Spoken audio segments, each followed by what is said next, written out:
बारिश के कारण लगभग हर साल नुकसान होता रहता था पूरे हिमाचल प्रदेश में, ये हम सब लोगों ने देखा है।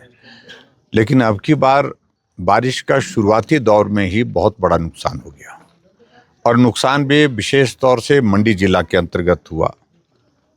और मंडी जिला के अंतर्गत भी सबसे ज़्यादा अगर नुकसान हुआ तो हमारे सराज विधानसभा क्षेत्र के अंतर्गत हुआ, जहां 27 लोगों की अगर हम मिसिंग और जिनकी डेड बॉडी रिकवर हुई उनकी सबको मिला करके 27 लोग बनते हैं जिनकी ज़िंदगी चले गई। जो मिसिंग है, जिंदा रहने की संभावनाएं ना के बराबर हैं, तो इसलिए ये नंबर 27 बनता है। तो ये आंकड़ा बहुत बड़ा आंकड़ा एक विधानसभा क्षेत्र के लिए। लगभग हिमाचल प्रदेश में बाकी जगह के नुकसान की रिपोर्ट्स अभी तक आ रही हैं, लेकिन मेरे ही विधानसभा क्षेत्र में लगभग 600 मकान ऐसे हैं जो पूरी तरह से नष्ट हुए, टोटल डैमेज हो गए। और लगभग 1000 के लगभग ऐसे मकान हैं जो पार्शली डैमेज हो गए, जिनको नुकसान पहुंचा। किसी का छत गिर गया, किसी का एक दीवार गिर गई, किसी का एक कोना गिर गया। तो ऐसी स्थिति में है। 300 प्लांट सेब के फलों के साथ 1-1 किलोमीटर दूर चले गए, यानी कि बहुत बड़ा नुकसान हमारी बागवानी को हुआ है, इकोनॉमी को हुआ है। आज इस सारी घटना को, यानी कि जो नुकसान की घटना 30 तारीख रात को जो हुई थी, उसको 11 दिन हो गए, 12वां दिन लग गया। लेकिन अभी तक में मेरे विधानसभा क्षेत्र की स्थिति ऐसी है, लगभग 30,000 की पॉपुलेशन ऐसी है जहां वाटर सप्लाई स्कीम्स जो है इफेक्ट हुई है, जहां अभी तक पीने का पानी सुचारू रूप से नहीं हो पा रहा है। पानी जोड़ा गया है, बरसात का मौसम है, टेम्परेरी एक व्यवस्था की गई है। अभी भी मेरे विधानसभा क्षेत्र की 20,000 से ज़्यादा पॉपुलेशन है जहां पर अभी पावर सप्लाई नहीं, बिजली नहीं है, बिना बिजली के है। नेटवर्क हमारा वो भी बहुत ख़राब है, अभी तक वो भी रिस्टोर नहीं हो पाया है। सड़कों की स्थिति यह है कि हम अभी तक जो डैमेज हुआ था, डैमेज का पोर्शन हमारा कांडा से लेकर के जो जंजैहली का था, उसमें जंजैहली तक अभी तक बहुत मुश्किल से टेम्परेरी अरेंजमेंट छोटी गाड़ियों के लिए, LMV के लिए, लाइट मोटर व्हीकल के लिए कर पाए हैं। इससे ज़्यादा बड़ी गाड़ी अभी तक जा नहीं पा रही है। बहुत सारा इलाका हमारा ऐसा है जो बहुत बड़ा प्रभावित है।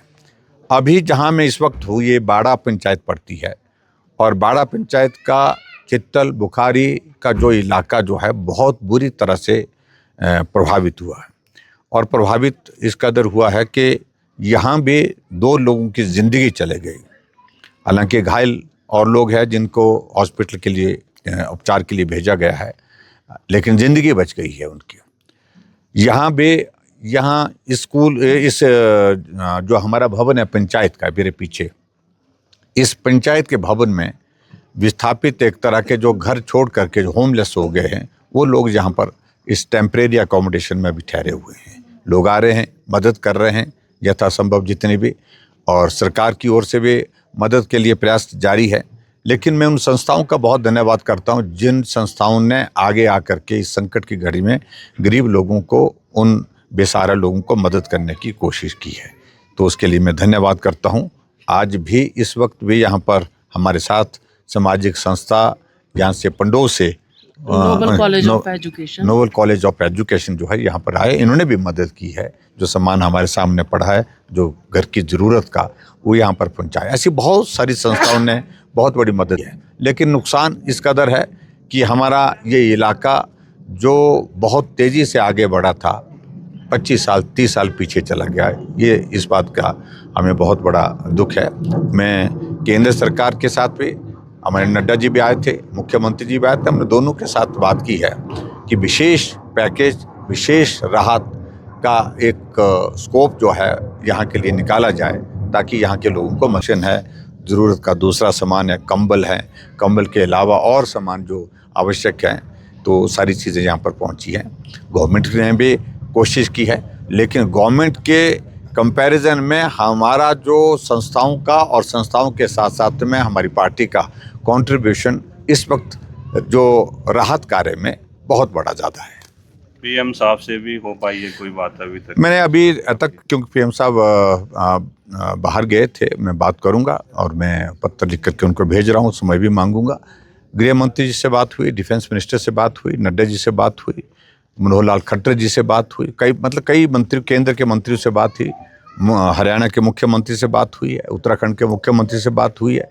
तो आगे हम किस प्रकार से रिहेबिलिटेशन को काम को ठीक तरह से कर सकते हैं, वो इम्पोर्टेंट है। अभी का तो ये जो काम अभी तो चल रहा है, ये तो सिर्फ और जो राहत देने का, यानी कि राहत के कार्य, यानी कि इस संकट की घड़ी में थोड़ी सी मदद है। लेकिन प्रश्न आगे है, जो हमारे सामने जो बहुत जटिल प्रश्न है कि आगे क्या होगा। घर था वो चला गया, ज़मीन थी वो चले गई, और उसके बाद घर बनाना है तो बनाना कहाँ है। इसके लिए हमने सरकार के साथ बातचीत की है कि वो मदद करें। हमने कहा कि शेल्टर होम के लिए आप कुछ सुरक्षित स्थान देखें, वहाँ प्लान करें, और गवर्नमेंट वहाँ पर जो है वो एकोमोडेशन बना करके दे, कम्युनिटी टॉयलेट, कम्युनिटी किचन, इस तरह का प्रावधान करने के साथ गांव के लोग एक जगह रह सकते हैं। तो इन सारी चीज़ों को हमने सुझाव दिए हैं, देखते हैं किस प्रकार के आगे आने वाले समय में उसके परिणाम आते हैं।